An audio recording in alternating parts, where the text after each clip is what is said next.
시청자 여러분 안녕하십니까? 노준영입니다. 안녕하십니까? 임소희입니다. 최근 태국에서 체포돼 송환된 김성태 전 쌍방울 회장이 검찰 조사에서 이 대표의 방북을 위해 북한에 300만 달러를 보냈다고 진술했습니다. 네, 김 전 회장은 앞선 2019년 1월 중국에서 북측 조선화 태평화위원회 송명철 부실장과 만나 대북 사업을 논의하던 자리에서 이재명 대표와 통화했다고도 진술한 바 있습니다. 네, 맞습니다. 이 대표는 김 전 회장의 검찰 진술에 대해 검찰의 신작 소설이 나온 것 같은데 창작 실력으로 봐선 안 팔릴 것이라며 사실 무근이라는 입장을 밝혔습니다. 검찰은 김 전 회장의 진술을 토대로 이 대표와 통화 내용을 확인하는 한편 쌍방울이 이 대표 변호사비를 대신 내줬는지 자금 흐름도 추적하고 있습니다. 이 시각 주요 뉴스입니다.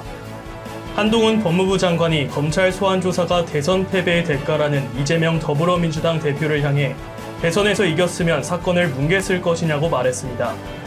그러면서 표를 더 받는다고 있는 죄가 없어지면 그건 민주주의가 아니다고 밝혔습니다. 40대 고용률이 최근 5년 동안 전 연령대에서 유일하게 줄어든 것으로 나타났습니다. 우리나라는 지난 2016년부터 5년 동안 40대 고용률이 감소한 폭이 OECD에서 가장 큰 나라 중 하나로 콜롬비아, 아이슬란드 등에 이어 5번째로 감소폭이 큽니다. 최근 10년간 우리나라 중산층 비중은 60%대까지 늘어났지만 노력하면 사회 경제적 지위가 높아진다는 기대는 줄었다는 분석이 나왔습니다. 디지털 전환과 일자리 감소 등으로 중산층 축소 우려가 커지고 있지만 실제 중산층 비중은 최근 10년간 늘거나 유지되고 있습니다.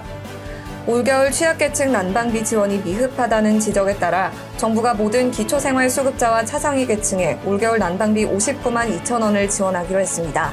난방비 추가 지원은 지난해 12월부터 올해 3월까지 올겨울 4개월 기간의 가스요금 할인을 통해 이뤄집니다. 요미우리 신문이 한일 양정부가 일제 강제징용 배상 문제와 관련해 직접 관여를 피하는 방식으로 조율 중이라고 보도했습니다. 요미우리는 1965년 한일 청구권 협정에 따라 강제징용 문제가 완전히 해결됐다는 일본의 입장이 확고하다고 전했습니다. 창원 간첩단 사건 의혹을 받는 이적단체 자주통일 민중전의 관계자 4명이 오늘 구속됐습니다. 이들은 북한 인사들의 지령을 토대로 2018년 창원 세계사격 선수권 대회에서 한반도기를 들고 북한 선수를 응원했으며 반미 투쟁을 벌이는 등 이적 행위를 한 것으로 전해졌습니다. 프랑스에서 연금개혁에 반대하는 100만 명 이상의 시민들이 항의 시위를 벌였습니다. 대중교통과 학교까지 총파업에 들어갔지만 프랑스 정부는 연금 수령 연령을 2년 늦추는 법안을 하원에 제출했습니다. 삼성전자가 우리 시간으로 내일 새벽 미국 샌프란시스코에서 신형 스마트폰을 공개합니다. 스마트폰 사업을 이끄는 노태문 사장은 사내 기고문에서 최고 중에 최고라는 확신을 드릴 제품이라며 궁극의 프리미엄을 선보일 것이라고 강조했습니다. 소희 씨, 어느 병원 로비에 이런 글이 걸려 있었대요. 어떤 글이요? 개에 물려 다친 사람은 반나절 만에 치료를 마치고 돌아갔지만 사람의 말에 다친 사람은 아직도 입원 중입니다. 라는 글이요.